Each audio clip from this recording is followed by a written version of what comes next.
Welcome, everyone. My name is Sarah Rainey. I am the Events and Program Coordinator at the Burnaby Board of Trade. Before we start, I would like to take a moment to recognize that we are on the traditional homeland of the Hunkaminam and Skokomish speaking peoples and to extend appreciation for the opportunity to hold a meeting on this territory. This webinar kicks off our Small Business Week. We are hosting a different event every day of the week and will conclude this week with 2 networking events on Friday. 70% of our memberships are small businesses. We support these businesses by providing educational sessions like this one today, providing information and networking opportunities. In today's event, Tracy Pham, Export Advisor for the Vancouver Lower Mainland at Export Navigator, will be presenting this webinar. Tracy will help you understand the export process and the key players involved and give you an increased awareness of transportation and payment options, provide knowledge about basic export regulations and the common documentation required, and answer any questions you may have. Before we start, I'd like to thank our annual partners who are organizations who stand out as top corporate citizens in Burnaby and support our work throughout the year. I'll share their logos on the screen now.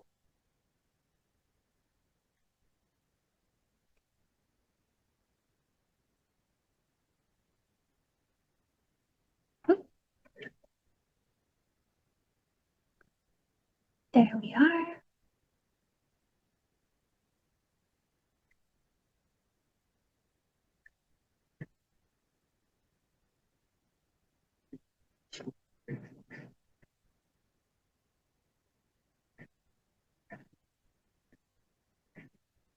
And now we are pleased to get underway with today's session.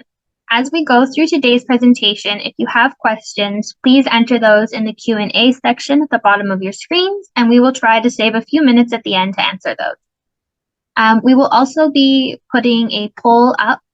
If you could just answer that once it's launched, that would be very helpful. Today, I am pleased to be joined by Tracy Pham, Export Advisor for the Vancouver Lower Mainland at Export Navigator.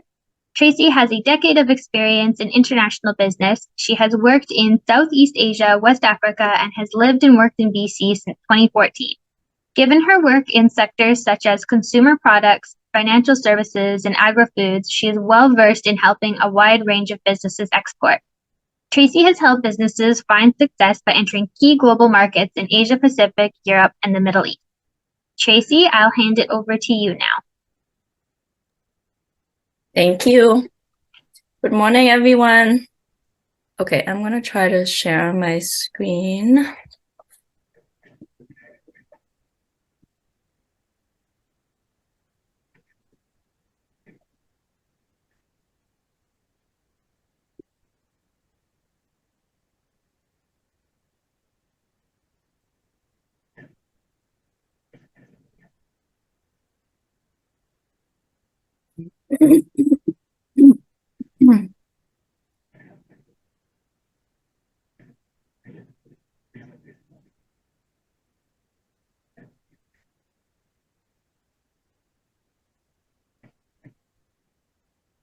Can you see my screen now?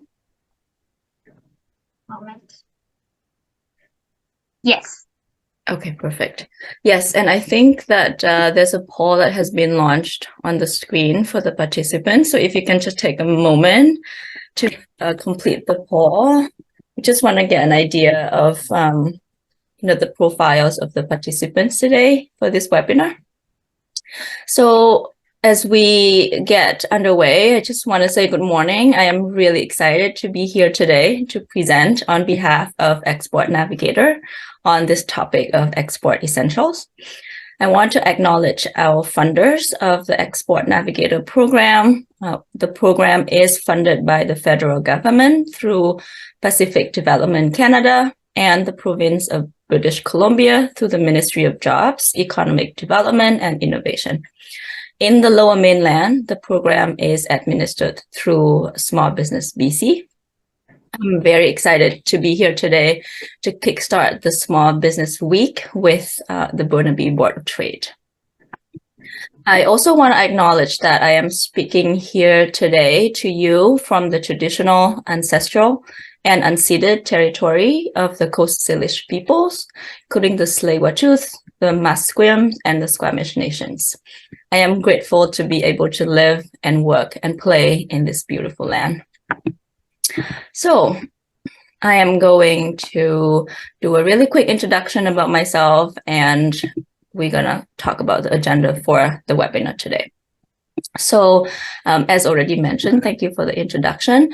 My name is Tracy Pham. I am the export advisor for the Lower Mainland, and I have worked in international business for over a decade. I've worked in sectors such as agri-foods, fintech, and consumer products. As an export advisor, I am really excited to help businesses identify their growth strategy through exporting. And so in my previous experience, I have helped clients as well as businesses that I worked with to export to the US, to multiple countries in Asia, and multiple countries in Europe. So we'll talk more about Export Navigator as well, but yeah, we will now look at the agenda for today. So what are we going to talk about today? First of all, getting ready to export. What are the challenges? What are the opportunities? How do you know your level of export readiness? And what are some of the available resources for you? What are the processes and the documentations required when you go through the process of exporting? We will look at a process flowchart from a 30,000 foot view. We look at agents, distributors. We look at import duties and taxes, harmonized system codes, free trade agreements, certificate of origins, all of that fun stuff. And what are some of the things you need to know about transportation and payment? Some of the players in this space, including freight forwarder, custom broker, what are the Incoterms, what are the payment terms? And of course, to wrap it all up, what would be the next step for you as you start embarking on this journey? So, why export? I'm sure everybody in this room today have thought about this question. And I'm going to, in the next few slides, talk about the challenges as well as the opportunities that exporting offers a business.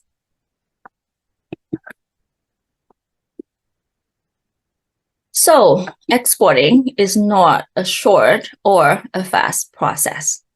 International trade is a long-term strategy, and it will require patience and time from both you and your company. Time will be the number one resource that you will need when you start out on this journey to grow your business by selling outside of BC and selling overseas. This will be ongoing, just like your business in Canada. International business will require your commitment to build relationships and trust with your new business partners. There will also be increased cost on your production, administrative, and your supply side.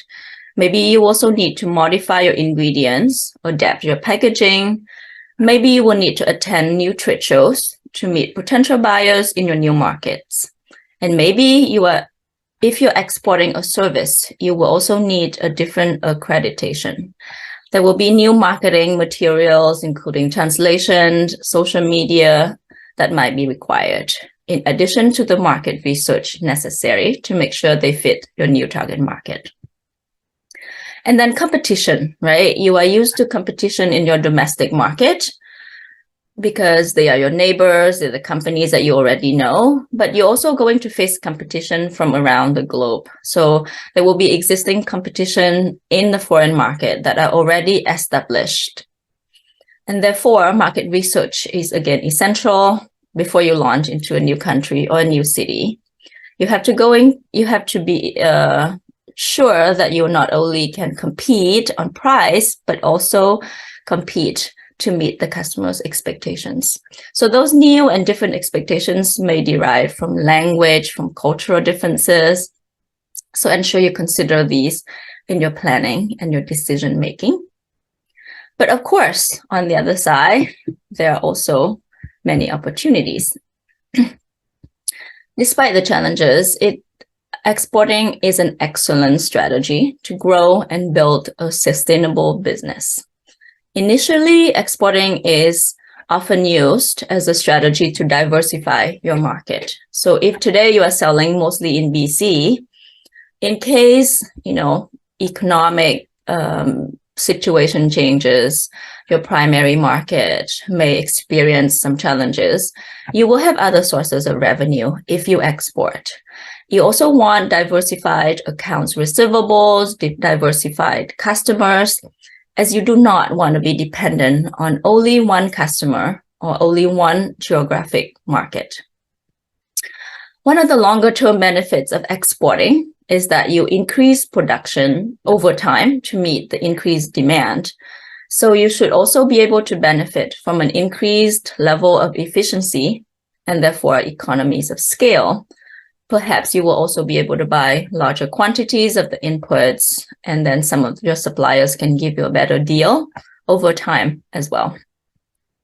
And one of the most interesting benefits that I've seen as I worked with my clients from exporting can be innovation, because you are now entering new markets based on your market research, as well as the different consumer buyer demands in the new markets. Perhaps you will have to develop a new flavor or a new method of providing your service.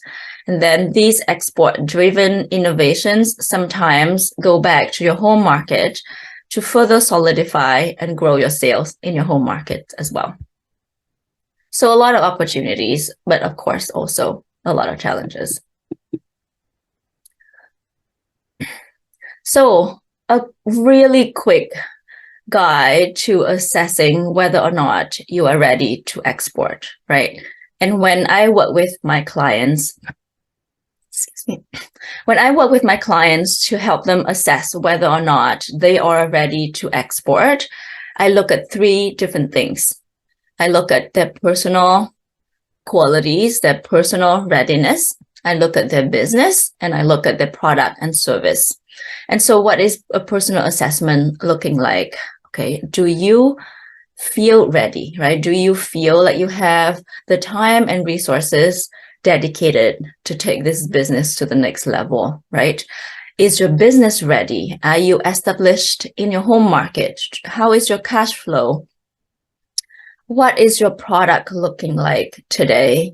Is your product in demand in international markets? Can you make changes to the product so that it will meet the customer expectations in the foreign markets? All of these things are things that you need to consider to understand how ready you are to export. Mainly, the key things that we talked about when we talk about readiness, we talk about a growth mindset, right? This is really critical for the founder, for the CEO, for the ones running the business, is to ensure that you understand that the challenges are there and they are going to be difficult. It's going to be difficult, but you need to have that growth mindset to make sure that you can tackle these challenges. Time, energy from yourself, from your team, and the funds that is needed to expand. So I know that the journey can seem really daunting, and the prospect of, selling in a country that you don't even speak the language sometimes can be really overwhelming, but there are resources available to support you. And of course, the first thing I'm going to talk about is the Export Navigator program. You can learn more at exportnavigator.ca, but Export Navigator is a free program that is funded by the provincial and the federal government, and we support BC businesses in navigating this journey, this process of exporting. There are also other resources, such as the Global Affairs Canada, that is offered through the Trade Commissioner Service. So Canada has a very well-established network of Trade Commissioner Service that is located around the globe, and they are dedicated to supporting businesses in going overseas. Export Development Canada is another great resource as well. Ministry of Agriculture, Food and Fisheries, the Business Development Bank of Canada. These are all different government agencies and ministries that helped you in figuring out this process. Some of them, like the ministry, for example, also organize trade shows, trade missions that will take you into the market to meet potential buyers. And so take a look at their website or work with an export advisor in the Export Navigator program that will help you navigate all of these resources that's available to you.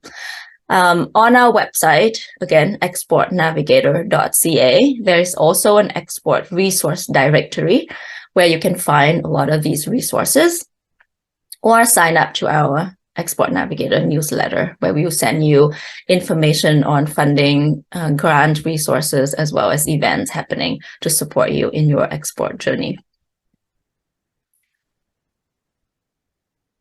Just a quick example of one of our clients. So this is Pentilio. They are based in Half Moon Bay in BC, and they have utilized some of the resources available. And so one of our advisors worked with Pentilio, directed them to the programs that assisted their marketing efforts and fostered new levels of motivation in their entrepreneurship. So Pentilio now is very well established in the US market. So I'm going to go into the next topic here of talking about the flow of goods when you export from BC.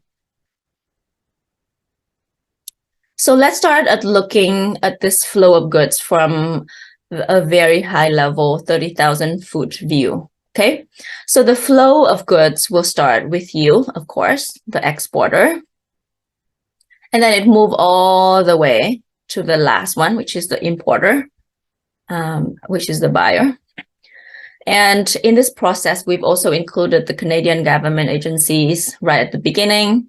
It is possible that sometimes you don't need to interact with them, but often any documents that or licenses that you need from the Canadian government or the government agencies will need to be obtained with you before the goods leave Canada. And then after the Canadian government agencies, it goes to the freight forwarder. We will go into a little bit more detail of what a freight forwarder does later on in this presentation. But essentially, this is the company that will physically move your goods, right? Often they are combined also with a custom broker or a logistics agency. But if you're exporting a service, is the freight forwarder is the piece that will physically move the good for you. Okay, customs broker can play a very important role as well in this journey. And so they act as a representative when you complete both your Canadian and your international government paperwork. So this includes things like paying duties, paying taxes on your behalf. They can also help when you're moving samples to a trade show, for example. So it's a good idea when you start considering exporting to talk to a custom broker as you start looking at your target market, as they can help you understand the regulations and the requirements of the market that you're intending to export to. And of course, foreign governments, they are the receiving country body to protect their citizens. And so it is the job to ensure that everything going into the country is going to, keep the citizens safe. And so there might be requirements on everything from the type of pallets that you use, the ingredients in your products, the type of visa that's required for you to enter the country. It really depends on the country that you're entering, right? And so your market research or your research in general will also need to uncover these details as soon as you begin to choose a market. Some markets, for example, the US is very complicated, the EU as well, really difficult. And so these are some of the things you need to consider as well. And then the final player in this flow of good, of course, is the importer or the buyer of your products. And so sometimes this will be the end user. So if you are selling direct to consumer through a e-com channel to the US, for example, it will go directly to the buyer. But sometimes, or more often, when your business is on a larger scale, it will go to an agent or a distributor, right, that will represent or sell your product within the new market. So in the next slide, I'm going to talk a little bit about what's the difference. Now we will talk about where to find agents and distributors. And then we will go into talking about the differences between agents and distributors, right? So it will be a miss, of course, in a presentation about export essentials to not talk about, where do you find customers? How do you, get someone in a different market to be interested in your products, right? And so here are some of the very kind of initial thoughts. And of course, depending on your industry, depending on your own circumstances, there will be many different ways. But these are some of the standard ones where you can look to start finding your agents and distributors. First of all, LinkedIn. So this is where you can find people who are in the industry in this market, right? And you can start reaching out and making connections and introducing yourself, introducing your product or services to them. The next one can be trade shows. So trade shows for a lot of industries are critical way of meeting potential clients and potential agents and distributors. They can be expensive, especially when you're starting out. And so it's important to also look for support resources. Sometimes the Ministry of Jobs, Economic Development and Innovations, or the Ministry of Agriculture here, they lead some trade missions or trade shows, and there will be a pavilion. Sometimes there will be a Canadian pavilion as well. And so these are somewhat more affordable ways for you to attend some trade shows, because some of the costs will be funded and shared among other businesses. And so that's something to consider as well when you look at trade shows. It can also just be by word of mouth, right? When you're starting to export, if you have a network, you can reach out to your network, let them know that you are intending to start exporting, and they can be the ones sharing this news to people that they know in their network. And if they are a big fan of your product or your service and can be an advocate, an ambassador for your product or service, that would be a really good way as well. There'll also be industry and trade associations where you can take part in, and provincial and federal government offices in foreign markets. So for example, again, Ministry of Jobs, Economic Development and Innovation, they have a network of trade and invest offices in many different parts of the world. And the federal government, through the Trade Commissioner Services, also have offices in many foreign markets. And so these are resources that you can take a look at, reach out to, and they can sometimes connect you to the right distributor or buyers in the market that you're interested in. And so we talk about agent versus distributor, right? These are some of the different ways that you can get your products into a foreign market. It is a good reference if you can take a minute to look through some of the information here, and the deck will be shared with you as well after this webinar. But the main thing that I want to highlight is that an agent never owns your product, right? They do not store it, and they're not responsible for the distribution cost of it. But a distributor, on the other hand, they're more like a domestic customer, right? So they will buy the product, they will arrange warehousing, they will also be responsible for setting the price and handling any returns. And basically they buy your products and then resell the products to the customer.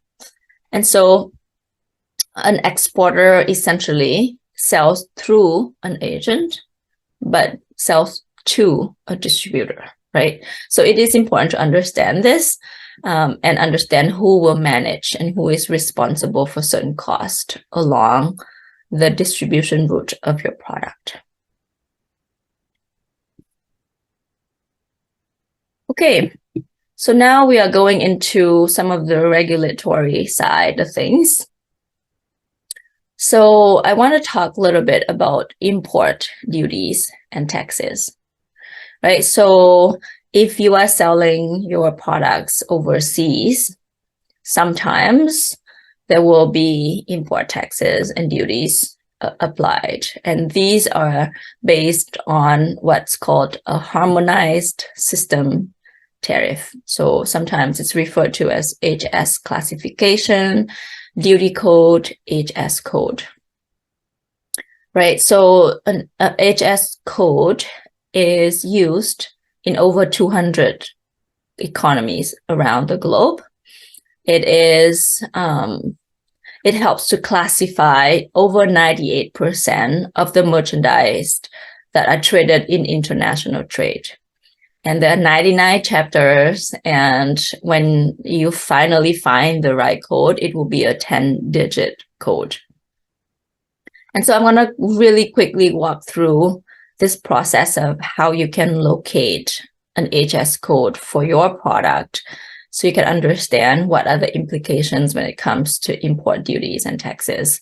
This is a really important code for you to be aware of when you are exporting, because sometimes when you rely on a customs broker, they might get it wrong, and that's not going to be a good enough excuse for you if you miss, you pay the wrong taxes or wrong duties. It will be difficult for you to justify just because you don't know what your HS code is. So it's important to familiarize yourself with this.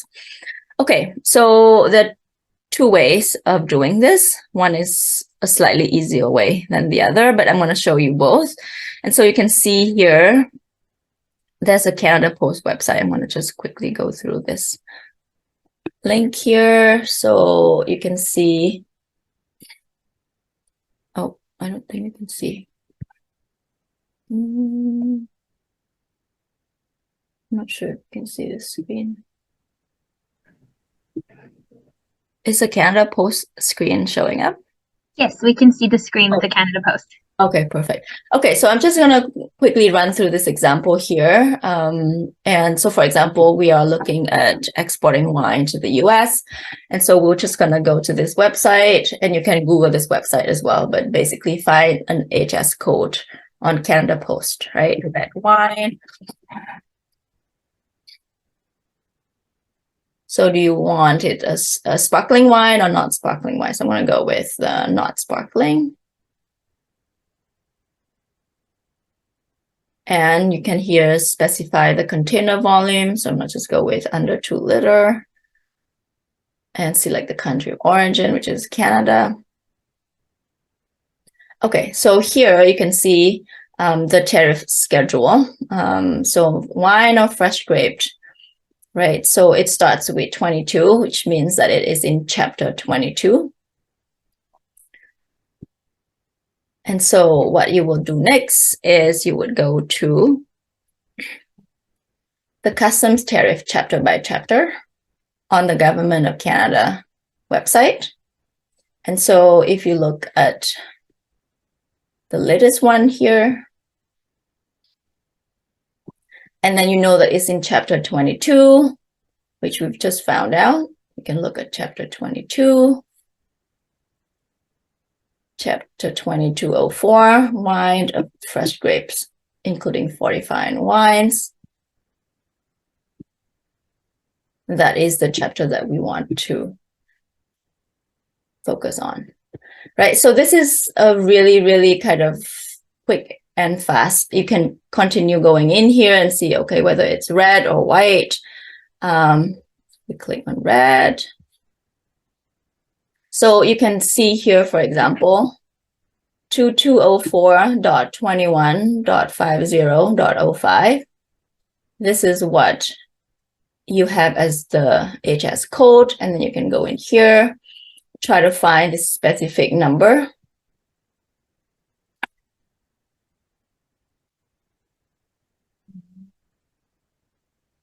Okay.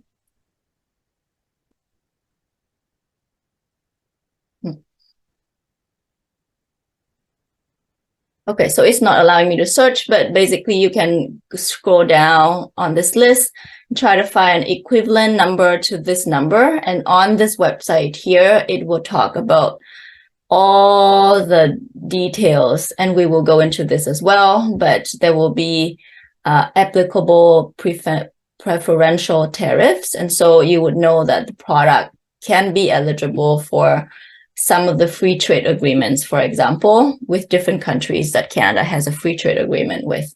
And so this is a really quick example of how to try to locate the HS code for a product that you intend to export.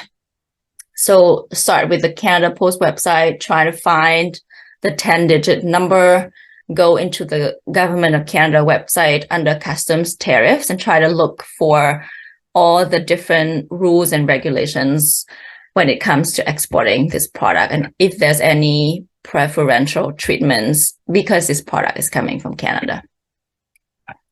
So with that said, I'm going to move on and talk about free trade agreement, right? So this is something that you also want to consider when you are selling overseas, because a free trade agreement is very beneficial. So if you are selling a product that Canada has a free trade agreement with on this product versus another competitor that's, let's say, in Australia is trying to sell this product as well, but they do not have the same free trade agreement, essentially you have an advantage over this competitor, right? And so a free trade agreement is a treaty between two or more countries to facilitate frictionless trade, right? So they help to open markets by reducing barriers, creating certainty and transparency for consumers, businesses, and investors. They impact most of the trade of goods and services between countries, including intellectual property, government procurement, investment, and they also often streamline business travel as well.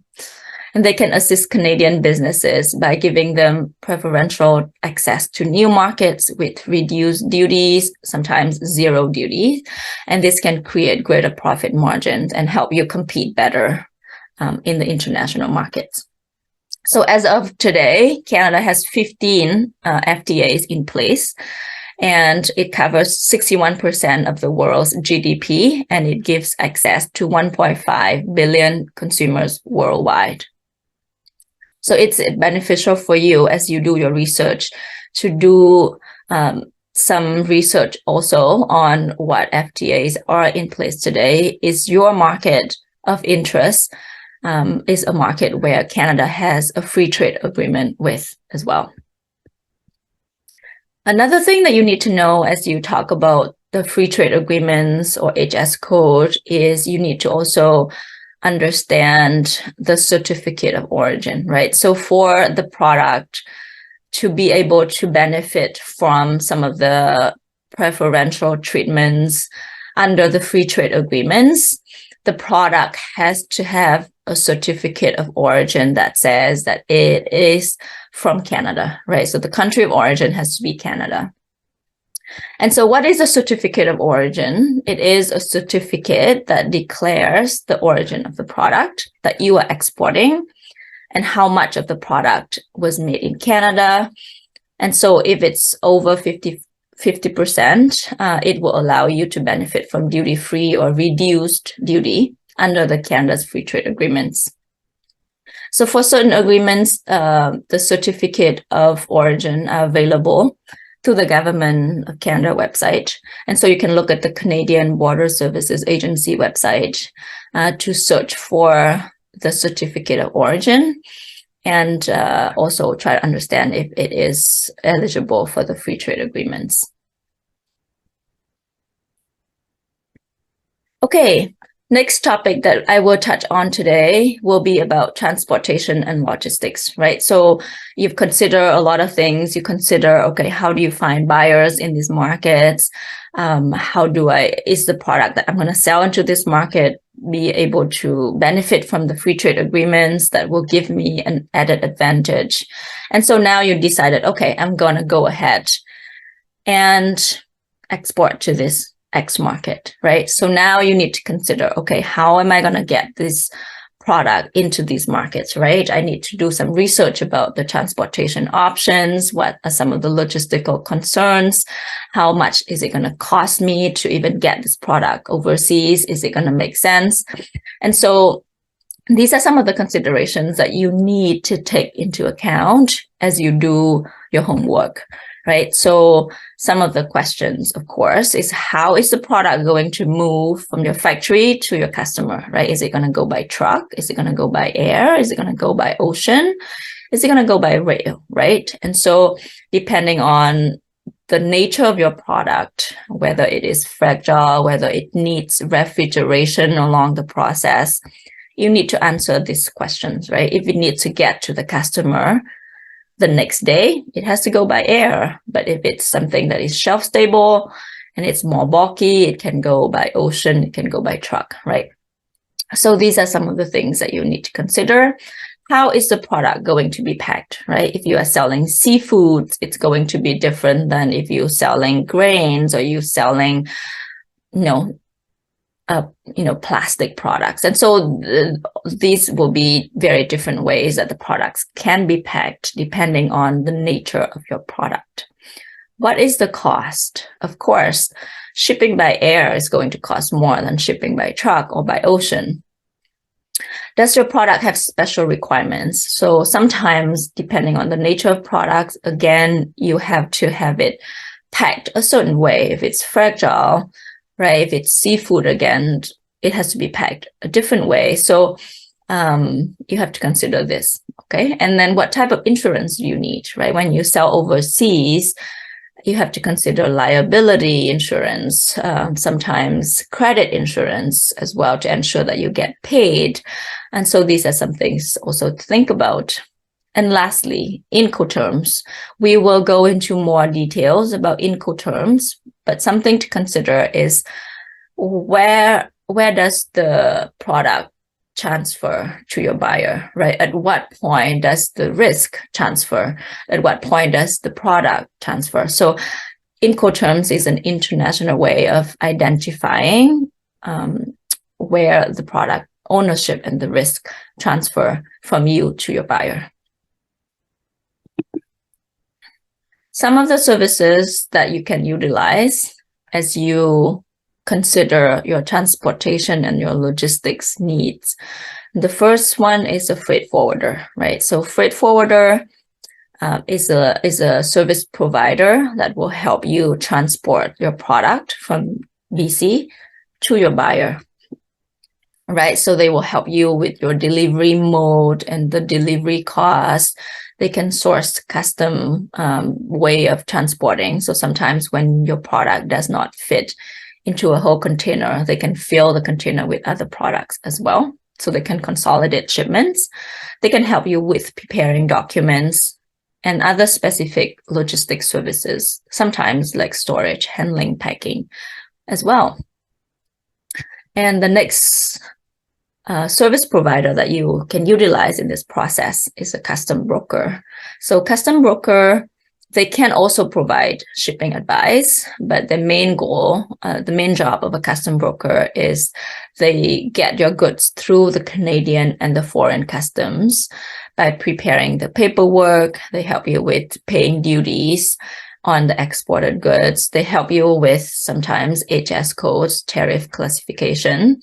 They are a very good source of information to ensure that you're compliant with foreign border requirements, right? So there's a list of licensed customs broker here that I have on the slide that you can take a look at when you get this deck. And this is a an eye chart for sure, but we talked a little bit about Incoterms before. I'm not going into details of every single term in here, but this is something that you need to familiarize yourself with as well when you start exporting.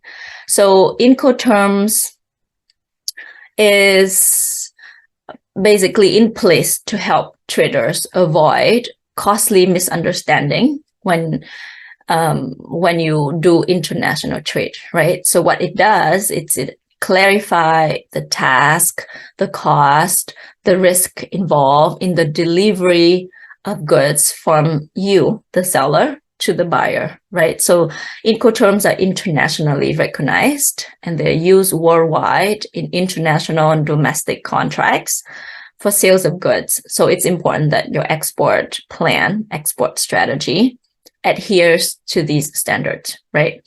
So I'm going to talk about some most common term in here, right? So the one that is very common here you can see is FOB. So FOB stands for free on board, right? So under FOB, the seller, which is you, clears the goods for export at the border. You ensure that they are delivered to and loaded onto the vessel for transport at the named port of departure, right? So if you look at FOB here, so at the port of shipment, this is where the buyer takes over. So you can see the orange line is you, basically the seller, and the blue line is the buyer, right? So this is where the transfer happens. So this is the point where the buyer takes over the risk and the cost, including import clearance, duties, as soon as the goods are loaded onto the transport vessel at the port of shipment, right? So that is what free on board means.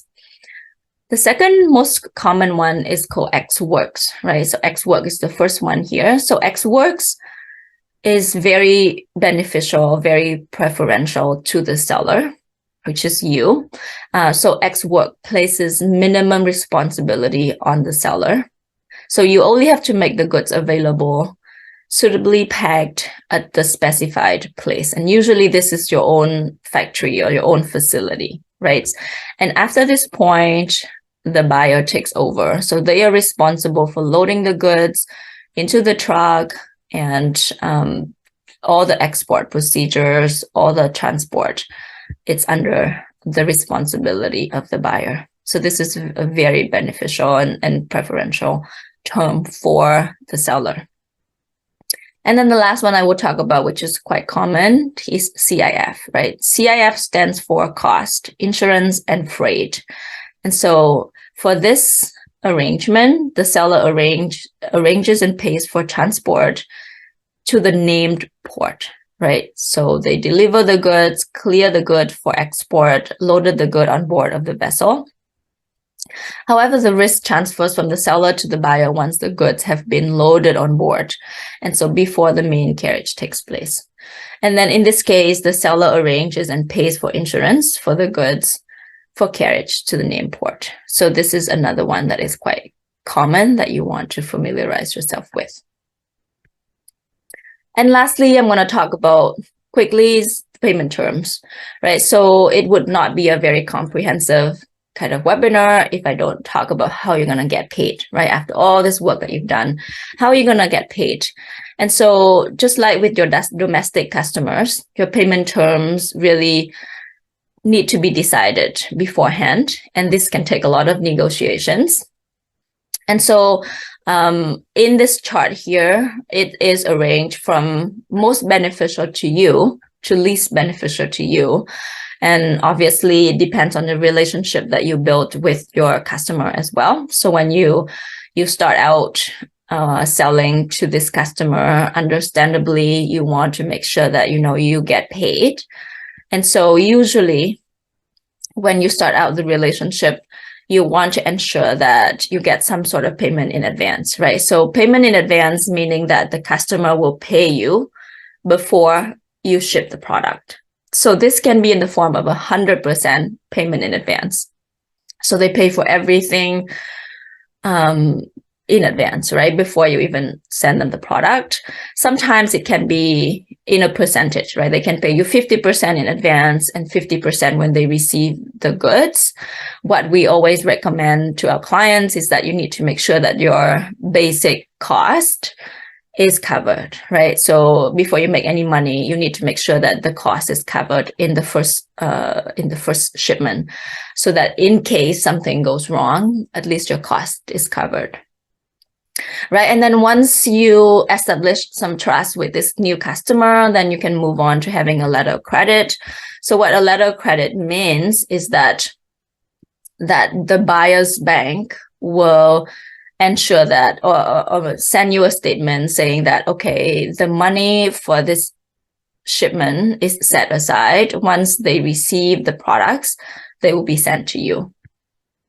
And so this is a somewhat safe way of ensuring that you're getting paid. But of course, this is not as good as payment in advance, because you only get the money when the product arrives at the seller's facility. Documentary collection as a form of payment is, again, when you utilize your bank to communicate and process the payment, right? So the shipping documents are the vital link in this transaction, as the importer is unlikely to clear customs nor gain access to the goods without this documentary draft or the bill of exchange. And then last but not least is an open account. So this is when you are already in a kind of very safe and very trusting relationship. You're ensuring that, okay, you've shipped them multiple times, they always pay in time. Then it could be in the form of an open account. An open account is much like, your credit card statement, for example. So you use the money first and then you pay after. Basically, you only bill your customer when the goods is already there, or you bill them on a monthly basis or a quarterly basis, but you ship them products whenever they place an order. So this is kind of a high level of trust relationship. Okay, so I think we've covered a lot today and a lot of details. And of course, I'm always available for questions either today or when you have questions later on. But I want to talk about next step. What does that look like now that you've learned some of these terms and this information? The next step really is to put a plan together, right? So it's important that you do all this research. It's important that you understand all these various elements, and it's important to think them through and put them down on paper. So it can seem really overwhelming, but again, I want to talk about Export Navigator as a program. It is offered to businesses at no cost because it is funded by the provincial and the federal government. And so we support you in navigating this process, from creating an export plan, from attending trade shows, trade missions, finding resources and funding that's available to you. And so check us out, exportnavigator.ca. There's a find an advisor form that you can fill in, and you would get to talk to one of the advisors to figure out whether or not the program is the right fit for you. And that's it for me for today. Thank you for your time. And if we have any questions, I will be happy to take them.